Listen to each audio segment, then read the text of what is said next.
निजामों का हैदराबाद से पुराना नाता है। आइए बताते हैं निजामों का इतिहास, कामकाज, धन दौलत के बारे में सब कुछ। आज का हैदराबाद एक सिटी है, एक जिला है, तेलंगाना राज्य की राजधानी है। लेकिन आजादी के पहले तक ये बहुत बड़ी रियासत थी। इसमें मौजूदा समय के तेलंगाना, कर्नाटक और महाराष्ट्र के कई जिले शामिल थे। इस रियासत का नाम था हैदराबाद स्टेट। इसी स्टेट पर करीब 224 बरस तक निजामों ने शासन किया। पहले निजाम थे मीर कमरुद्दीन खान। 1724 में ये हैदराबाद के निजाम बनाए गए थे। आखिरी निजाम रहे मीर उस्मान अली खान। 17 सितंबर 1948 तक इन्होंने हैदराबाद पर राज किया। उसके बाद ये स्टेट भारत सरकार के तहत आ गया और उस्मान अली खान बन गए राज प्रमुख। हालांकि निजाम का टाइटल मरते दम तक उनके नाम के साथ जुड़ा रहा। अब थोड़ा और साफ तस्वीर दिखाते हैं। सेंट्रल एशिया में मौजूद समय में एक देश है उज्बेकिस्तान। यहाँ समरकंद नाम की एक सिटी है। 17वीं सदी की बात है। समरकंद सिटी के आलियाबाद इलाके में ख्वाजा आबिद सिद्दीकी का जन्म हुआ। 1655 में वो भारत से होते हुए मक्का जाने के लिए निकले। रास्ते में भारत में मुगल दरबार में शासकों से मुलाकात की। उन्हें सत्ता में बड़ा पद ऑफर कर दिया गया। ख्वाजा बोले कि मक्का से लौटकर आते हैं, फिर ऑफर किया गया पद संभालेंगे। लौटकर आए और 1657 में मुगल सेना में अहम जिम्मेदारी संभाल ली। मुगल शासक औरंगजेब ख्वाजा से बड़े इंप्रेस हुए। उन्हें बाद में अजमेर का गवर्नर भी बनाया, कलीज खान का टाइटल दिया। लेकिन 1687 में एक युद्ध में आर्मी को लीड करते हुए ख्वाजा की मौत हो गई। इन्हीं ख्वाजा के पोते रहे मीर कमरुद्दीन खान, जो हैदराबाद के पहले निजाम बने साल 1724 में, और यहीं से निजाम वंश की शुरुआत हुई। हालांकि निजाम बनने के पहले मीर कमरुद्दीन को हैदराबाद स्टेट में वायसरॉय बनाया गया था। औरंगजेब की मौत के बाद मुगल सत्ता की पकड़ हैदराबाद में कमजोर होती गई और धीरे धीरे निजाम अपने दम पर स्टेट में शासन करने लगे। ये शासन चला 1948 तक। इन 224 वर्षों में हैदराबाद को 7 निजाम मिले। आखिरी निजाम हुए मीर उस्मान अली खान।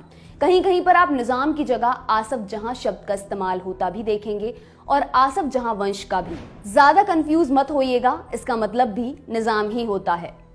निजामों के शासनकाल में हैदराबाद ने काफी प्रोग्रेस की। अंग्रेजी हुकूमत के साथ भी निजामों के रिश्ते ज्यादा खराब नहीं थे। शायद यही वजह रही कि उपनिवेशवाद का ज्यादा गहरा असर हैदराबाद में देखने को नहीं मिला। निजामों ने कई सारे स्कूल, कॉलेज वगैरह बनवाए या इनके विकास के लिए पैसे मुहैया कराए। कई सारे कंस्ट्रक्शन के काम भी करवाए, रेल लाइन बिछवाई। आउटलुक समेत कुछ अन्य मीडिया साइट्स पर छपे कुछ आर्टिकल्स के मुताबिक हैदराबाद के छठे निजाम ने सती प्रथा खत्म करने की भी कोशिश की थी। इन सब के अलावा निजाम बहुत से कामों के लिए दान भी देते थे, और ऐसे ही दान के मामले में आखिरी निजाम मीर उस्मान का नाम सबसे पहले आता है, जो 1911 में सत्ता पर काबिज हुए थे। रिपोर्ट्स की माने तो 7वें और आखिरी निजाम मीर उस्मान शिक्षा के क्षेत्र को मजबूती देने पर जोर देते थे। उनके बजट का करीब 11% हिस्सा शिक्षा पर खर्च होता था। कई सारे शैक्षणिक संस्थानों में मोटी मोटी रकम डोनेट की थी। टीओआई की रिपोर्ट के मुताबिक 1939 में निजाम ने बनारस हिंदू यूनिवर्सिटी को भी 1 लाख रुपए डोनेट किए थे। आज उस 1 लाख की कीमत करीब 5 करोड़ रुपए है। निजाम ने एक फरमान जारी किया था, अपने राजकोष से फंड जारी करने का फरमान, जिसमें लिखा था, ज्ञापन में परिषद द्वारा उल्लिखित परिस्थितियों में बीएचयू को 1 लाख रुपए देने का आदेश दिया गया है। अलीगढ़ मुस्लिम यूनिवर्सिटी, यहाँ भी निजाम के दान का पैसा लगा है। टीओआई की एक रिपोर्ट के मुताबिक निजाम मीर उस्मान के पोते नजफ खान ने एक बातचीत में यह भी बताया था कि निजाम ने एएमयू में 50,000 रुपए डोनेट किए थे। नजफ ने कहा था, पंडित मदन मोहन मालवीय और मौलाना अबुल कलाम आजाद ने मेरे ग्रैंडफादर से कांटेक्ट किया बीएचयू और एएमयू के लिए। 1939 के आसपास ही निजाम ने तब एएमयू को 50,000 रुपए डोनेट किए थे। ये दिखाता है कि वो जाति और धर्म के परे जाकर सबके लिए काम करते थे।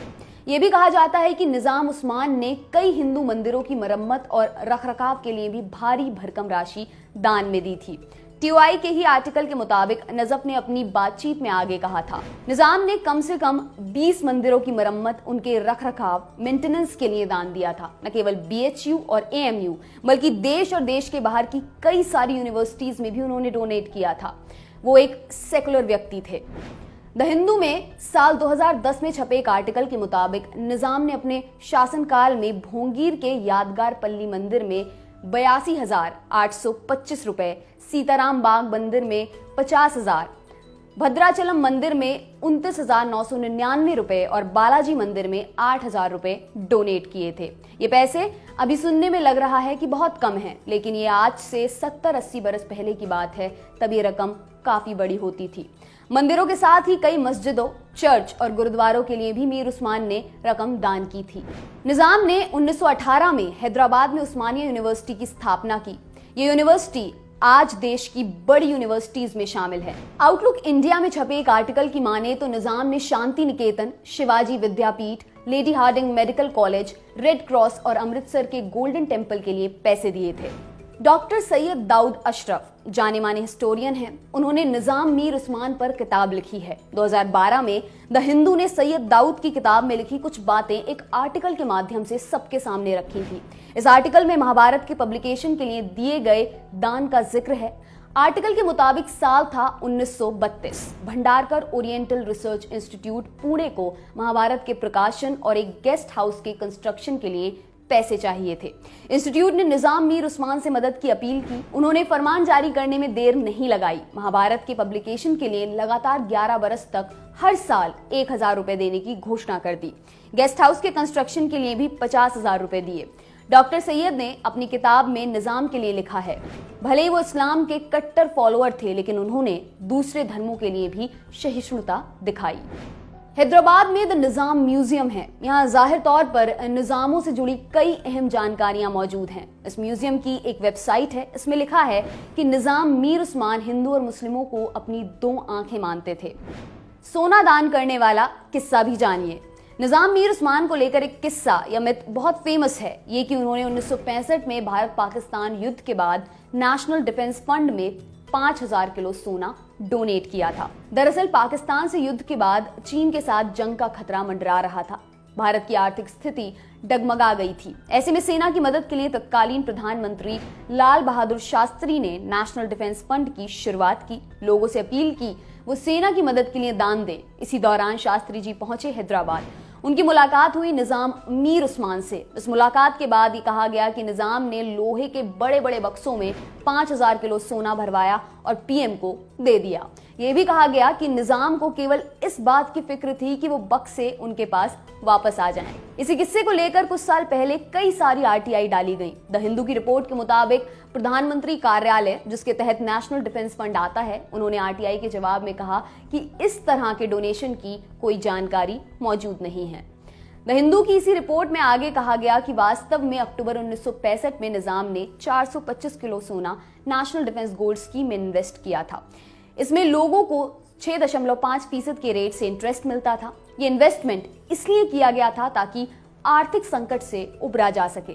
इसके अलावा द हिंदू ने अपनी 11 दिसंबर 1965 में छपी एक रिपोर्ट को भी अपने इस आर्टिकल में शामिल किया, जिसमें लाल बहादुर शास्त्री और निजाम की उस वक्त की हुई मुलाकात का जिक्र है। इस रिपोर्ट में लिखा है, निजाम से मुलाकात के बाद प्रधानमंत्री शास्त्री ने शाम को जनसभा को संबोधित किया।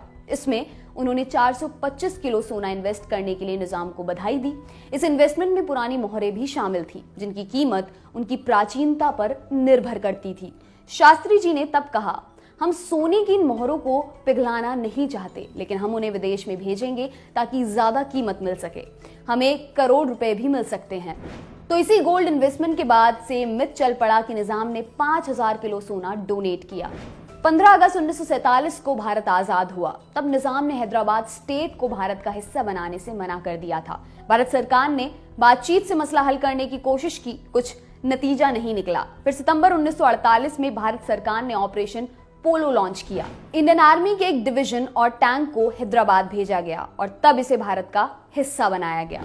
निजाम वंश के शासनकाल में हैदराबाद आर्थिक और सांस्कृतिक तौर पर बहुत मजबूत हुआ।